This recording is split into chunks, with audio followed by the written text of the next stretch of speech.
But we don't write an angry letter to ourselves when we're late for something, even though that might not be a bad idea at all.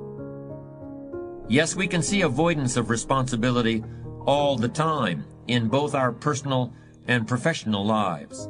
And here's something else we can see just as often. We can see that most people aren't as successful as they wish they were. Do you see there's a connection between these two very common phenomena? I certainly do, and by the end of this session, I hope you'll agree with me.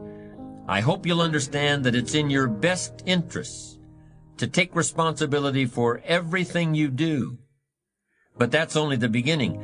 I'm also going to suggest that many times it's even best to accept responsibility for the mistakes of others, especially when you're in a managerial or leadership role. I can hear you saying, "What? Accept responsibility for someone else's mess-ups? Why would I want to do something like that?" Well, that's a fair enough question, and over the next few minutes I'll try to answer it.